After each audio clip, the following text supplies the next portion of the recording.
어제 박원순 서울시장의 고소인 측은 박 시장에게 4년간 성추행을 당했다고 주장했죠. 서울시가 이를 묵살했고 박 시장에게 고소 사실이 즉각 전달됐다는 의혹도 제기했는데요.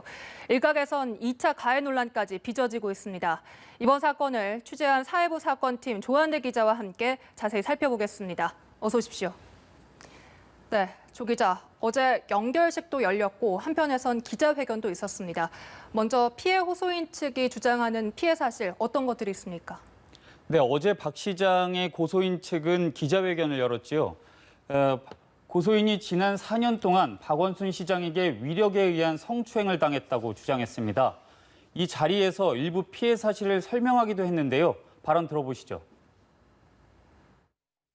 피해자의 무릎에 나 있는 멍을 보고 호호해 주겠다고 하면서 피해자의 무릎에 자신의 입술을 접촉한 침실로 피해자를 불러서 안아달라며 적극적으로 음란한 문자를 전송하고 속옷만 입은 사진을 전송하는 등 심지어 부서 변경이 이루어진 이후에도 이러한 개인적 연락이 지속됐다고 주장했습니다.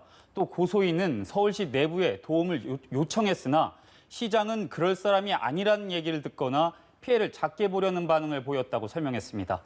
네, 고소인은 피해 사실을 서울시 측에 알렸지만 이에 대해서 아무런 조치를 받지 못했다라는 입장인 것 같은데 이에 대한 서울시의 입장 어떻습니까? 서울시는 현재까지는 공식 신고가 접수된 적이 없다는 입장인 것으로 알려졌습니다. 서울시 관계자는 인권 담당관이나 여성가족 정책과 등 공식 창구로 관련 사항이 신고로 접수되지 않은 상황이라며 고소인 측의 기자회견 내용은 검토 중이라고 언론에 밝혔습니다. 장례위원회는 어제 고소인 측의 기자회견을 앞두고 기자회견을 재고해달라는 문자 메시지를 서울시 출입 기자단에게 보냈습니다.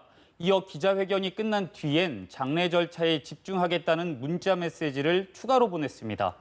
다만 오늘 보낸 문자 메시지에선 피해 호소인이 제기한 문제도 무겁게 받아들인다며 고소인의 공과 과가 여과 없이 있는 그대로 평가되도록 노력하겠다고 말했는데요. 결국 서울시는 아직 이번 사안에 대해 구체적으로 어떻게 조치하겠다고 밝힌 게 없는 상황입니다. 네. 2년 전 미투 피해자를 적극 지원하겠다고 밝힌 여성가족부도 현재까지는 입장을 내놓지 않고 있습니다. 네, 이런 와중에 피해 호소인 측에 대한 2차 가해, 2차 피해도 논란이 되고 있습니다. 어느 정도로 심각한 상황입니까? 네, 사실 고소인에 대한 2차 피해가 가장 심각한 상황입니다. SNS나 온라인 커뮤니티에서는 고소인에게 반감을 드러내는 글들이 올라왔는데요. 네. 한 누리꾼은 고소인을 관노, 그러니까 관가에 속했던 노비에 빗대며 박원순 시장을 옹호하는 듯한 발언을 하기도 했습니다. 경찰은 온 오프라인상으로 가해지고 있는 2차 가해 행위에 대해 추가로 고소장을 접수했고 오늘 오전 피해자 조사를 했다고 밝혔습니다. 이른바 온라인에서는 고소인 신상 털기 시도까지 이루어지고 있는데요. 이 때문에 고소인과 무관한 다른 여성 공무원의 사진이 온라인상에 유포되는 또 다른 피해가 발생했습니다. 고소장을 접수한 경찰은 엄정 조치를 밝혔고 이 부분에 대해선 서울시도 재확산이 될 경우 법적 조치를 취하겠다고 말했습니다. 또한 서울 성추행 의혹에 휩싸인 박 시장의 장례를 서울특별시 장으로 치른 것도 2차 가해가 아니냐는 목소리가 야권을 중심으로 흘러나왔습니다.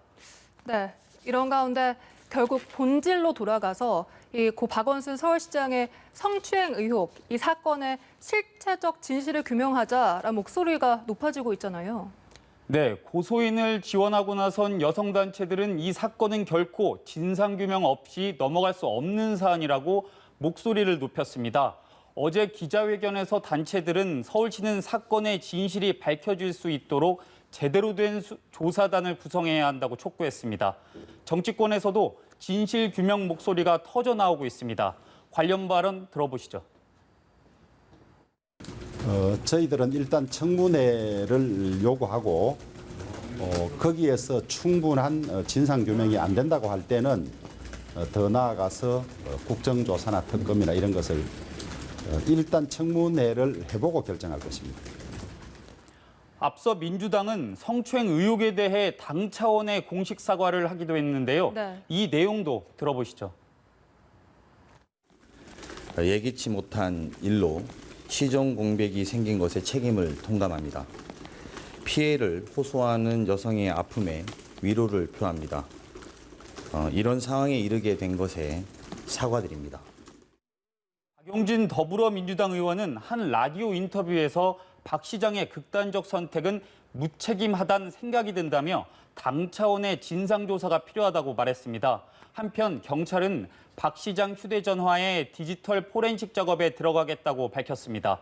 서울지방경찰청은 해당 사건은 사회적 관심이 집중된 사건으로 사망에 이르게 된 경위를 명확하게 하기 위해서 고인의 휴대전화를 포렌식할 예정이라고 밝혔습니다. 다만 변사와 관련된 내용에 대한 분석이란 걸 언급하면서 해당 성추행 의혹과 직접 관련된 수사는 아니라는 점을 강조했습니다. 네, 그런가 하면 수사 상황 유출 논란도 있습니다. 고소인 측이 고소 당일날 모종의 경로를 통해 피고소인 측에게 이 내용이 전달됐다라고 주장하고 있는 상황이거든요. 네, 고소인은 지난 8일 변호인과 함께 경찰에 고소를 한 후에 바로 다음 날인 9일 새벽까지 고소인 조사를 받았다고 설명했습니다. 그런데 9일 오전 박 시장은 일정을 모두 취소하고 관사를 나섰습니다. 이 때문에 박 시장이 극단적 선택을 하기 전에 피소 사실을 누군가에게 들어서 알게 된 게 아니냐는 의혹이 제기됐습니다. 주호영 미래통합당 원내대표는 어제 성추행 고소 사건의 수사 상황이 상부로 보고되고 상부를 거쳐 피고소인에게 바로바로 전달된 흔적이 있다고 주장했습니다. 주 대표는 공무상 비밀 누설일 뿐 아니라 범죄를 덮기 위한 증거인멸 교사 등 형사적 문제가 있을 수 있다고 지적했습니다. 경찰은 행정부 각 부처는 중요한 사안이 생기면 그 사안을 청와대 비서실로 바로 보고를 한다라고 말을 했고요. 네. 이번에 박 시장 사건도 그렇기 때문에 청와대에 보고를 했다라고 말했습니다. 이에 대해서 청와대도 박 시장이 9일 새벽 청와대 통보로 피소 사실을 알게 된 언론 보도는 사실이 아니다 이렇게 말을 했고 네. 청와대는 관련 내용을 통보한 사실이 전혀 없다라고 주장하기도 했습니다. 오는 20일 김창룡 경찰청장 후보자에 대한 청문회가 열리는데요. 이 자리에서 박 시장 수사와 관련된 통합당의 집중 질의가 있을 것으로 보입니다. 이를 통해 경찰의 구체적인 입장과 향후 수사 방향을 저희가 알 수 있을 것으로 보입니다. 네, 알겠습니다. 이 사회부 사건팀 조한대 기자와 이야기 나눠봤습니다. 고맙습니다.